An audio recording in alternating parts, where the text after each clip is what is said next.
A Brooklyn Park automotive shop is facing a major loss after a man broke into cars and stole expensive auto parts.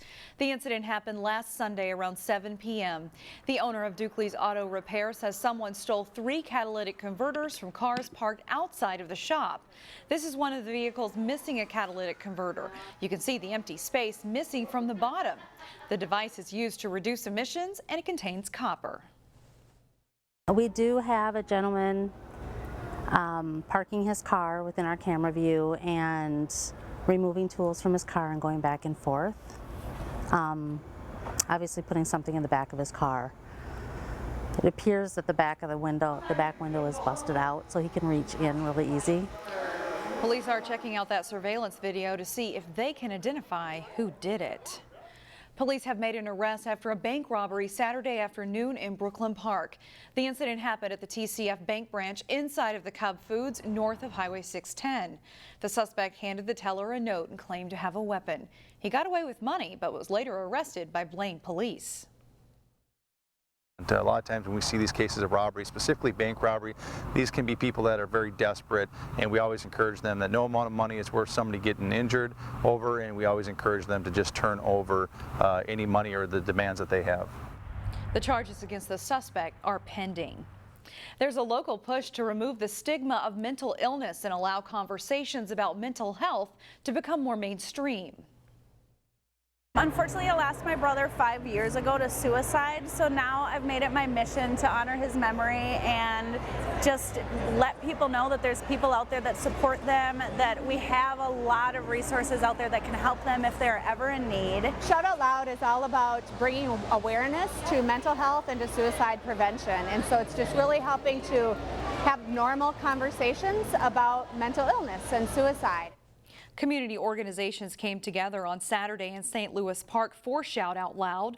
Organizers raised around $40,000 that will go to the Prairie Care Child and Family Fund, which gives grants to schools across the state for mental health initiatives. It was a celebration for thousands of runners this weekend who completed the Twin Cities Marathon and 10-mile races. A former Hopkins High School track and cross-country athlete has a special reason to celebrate. I tried not to really think about it till around mile 24 when I saw the clock there. I knew if I could just keep it under 6:30, I'd get it. So it was kind of, don't lose it now. And she definitely didn't lose it. Jenny Goswami, a graduate of Hopkins High School in 2002, who back then was Jenny Jorvig, has qualified for the U.S. Olympics team trials in the marathon, a 26.2-mile race. It's an opportunity to compete for the coveted 3 spots on the U.S. Olympic team for that particular event. To qualify for the Olympic trials, Goswami needed to finish in under 2 hours and 45 minutes, and she bested that by 2 minutes. Goswami credits her Hopkins coaches and teammates for nurturing her love of running. Our coaches were awesome and fabulous, and I think mostly it was the community. The team was awesome. My best friends, still my best friends, came from it. So kind of a love of the sport was born here, and it's like why I love to run is all stemmed from here. Goswami will be included in a field of 300 women competing in the marathon at the team trials, which will be held in February in Atlanta. A Plymouth mom has a story parents can relate to on how busy life can get. She found a service that can help get the house under control. In this week's Business Matters, Corey Bork introduces us to the Twin Cities Mobile Mommy. Our house was kind of consumed with toys. It's a problem many parents have to deal with. Toys, toys, everywhere, toys. It just gets to be too much. Laura Johnson has 3 children, ages 6, 4, and 2. And if life weren't busy enough, That's good. she runs a skincare business out of her home. I need a fresh set of eyes to come in and just be like, no, let's create a system so that it's just easier. All right, Laura, show me what this area is for. Enter Twin Cities Mobile Mommy. This is where mail goes, but like it never gets emptied, ever. The company offers guilt-free help thanks to another mom's perspective. I can't pull anything out with something falling. I call this hidden clutter. Yeah. Like we have cabinets that we can close, but really what it does is every time we open it, it's like the cringeworthy, and then things fall. So we're gonna make this better. Anahita Champion started the company because she can relate. I hadn't showered in a few days. I hadn't done laundry. I was about to go to Target to get some new pieces because I just didn't want to wash the pieces. I'm just going to start taking things out. That was 3 years ago when she had a 3-month-old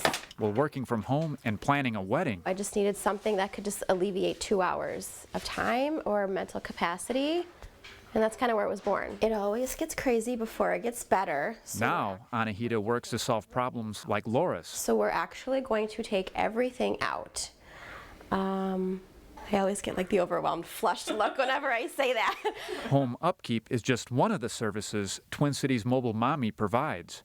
There's also running errands, preparing for special occasions, outdoor projects, and child supervision. And that's not all. I want us to be a sounding board.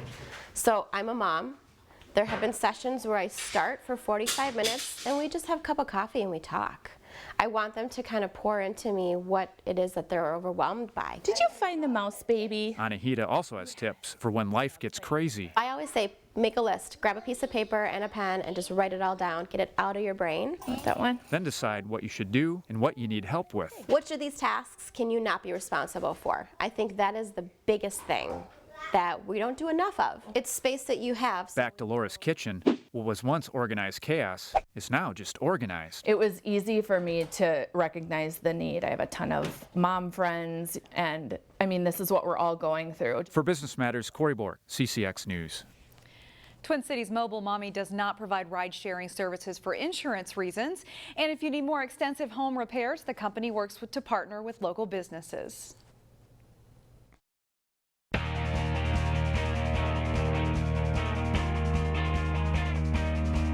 We are down to 2 games left in the regular season for local high school football teams. 2 of the area's biggest rivals met up in Week 6 as Osseo made the short trip to Maple Grove to take on the Crimson.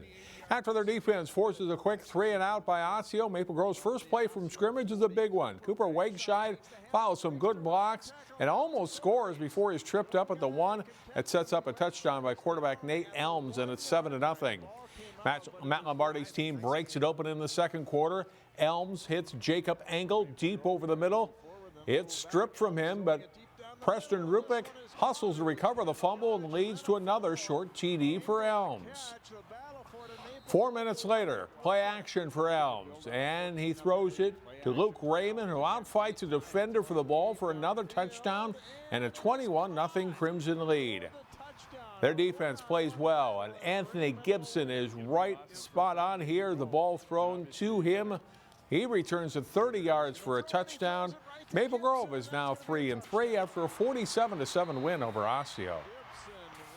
We had a great week of practice this week, and just coming into this game, offensively we had a pretty good second half last week, so we were kind of working off of that, and we knew that we were gonna, drive the ball on them. We scouted them very well, so based off all those, we just came with a lot of confidence, and I think we played well because of that.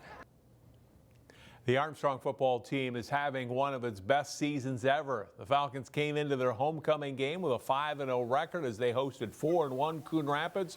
First play of the second quarter, Cardinals quarterback Jake Van Hulsen for a touchdown there. 14-0 Cardinals. Watch the catch here by Armstrong wide receiver Jordan Lewis to get the Falcons on the board. Taking the grab from Jake Breitbach. It makes it 14-7 at halftime. Third quarter, Breitbach on the quarterback keeper, fights his way in for a touchdown. He finished with 74 yards rushing in the game. The Falcons tied at 14. It was a big third quarter for Armstrong. Breitbach here airs it out to Nick Barrett down the sideline and in for another score, 38 yards. And the Falcons are up 28-14.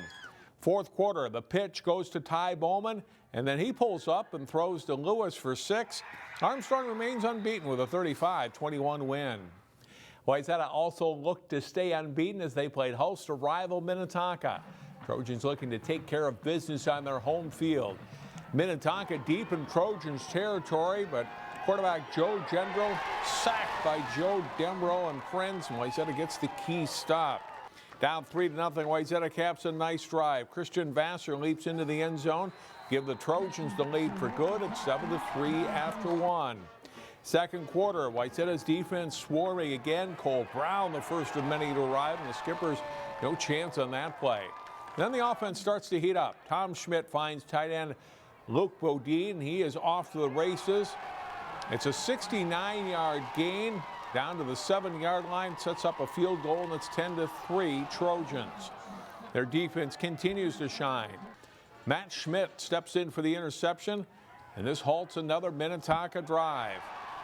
And it sets up a 16-yard touchdown run by Vassar.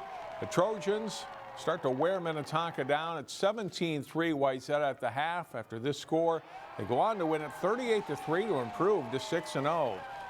Homecoming at Cooper as the Hawks hosted unbeaten Benilde-St. Margaret's. Joe Marinero powering in from 4 yards out for the Red Knights. The first touchdown of the game. Cooper trying to get their ground game going, but George Wolf darts in for the backfield with a tackle for loss there. Red Knights on the doorstep again. Camden Royal goes in for a 5-yard score. Benilde's up 14-0 at halftime. Nick Peterson goes to the air here. Pretty good coverage downfield, but Dylan Rash hauls it in for a 38-yard gain. And Peterson escapes pressure and hits Wolf to cap the drive with a 10-yard score. Benilde runs their record to 6-0. They win it over Cooper 35-0.